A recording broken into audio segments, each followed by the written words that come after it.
Hello friends, this is Nirmal here for Technique, and today we'll do a comparison with the Gionee eLife E7 with the Gionee S5.5. So both are high-end phones from Gionee, and we already done the review of both these phones. Now let's do a comparison of these two phones and see how these two fare. So Gionee E7 is the flagship phone which was announced last year in India, and it went on in sale earlier this year. So this is a high-end phone which comes with the Snapdragon 800 chipset, and it has two configuration. One is the 16 GB, the 16 GB variant with 2 GB RAM, and the 32 GB variant with 3 GB RAM. So the 2 GB RAM 16 GB variant directly competes with the Gionee S5.5, so that will come to that phone later. So now if you go to if you see the specs, this is a really high-end phone in the price range of around 23-24, that the 2 GB variant. So it also comes with a 16 megapixel camera with LED flash and a massive 8 megapixel camera in the front. Now Gionee S5.5 is again a really good device with just 5.5 mm thickness and the slimmest phone in the world. It is powered by an octa-core processor with 2 GB RAM, again 16 GB storage, and comes with a 13 megapixel camera with LED flash and a 5 megapixel front facing camera.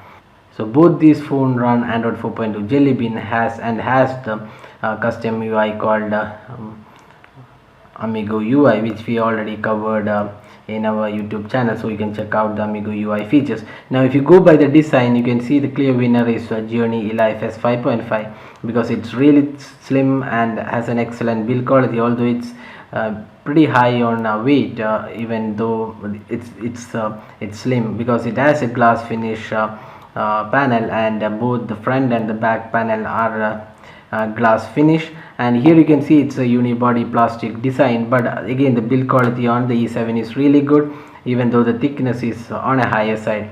Now both the devices comes with a full HD display, the 5.5 inch on the Gionee eLife E7, and the 5 inch full HD on the S5.5.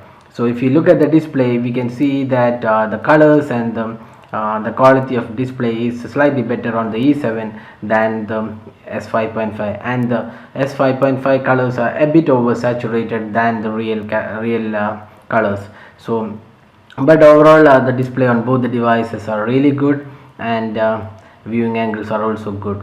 Now coming on to the performance, the octa-core processor on the Gionee eLife S5.5 does a really good job, but the real winner is the E7 with the Snapdragon 800 chipset and 2 GB of RAM, because there is really no issues with the performance. The only issue probably on both the devices is the UI, which lags a bit here and there, because it's pretty heavy on customizations. So probably that's the only reason. Both the devices have real good performance, but we would say the performance on E7 is slightly better because it does have the Snapdragon 800 chipset, which is really great in performance. Now coming on to the camera, both the devices have a really great camera. One is a 13 megapixel unit, and the second one, the Gionee E7, has the 16 megapixel unit.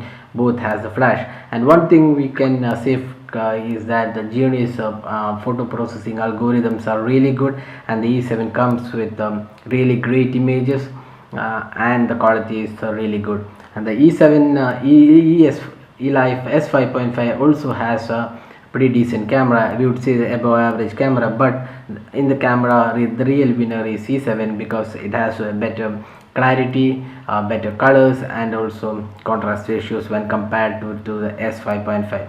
On the low light imaging, both the phones are just okay, and there isn't much to say about the low light performance.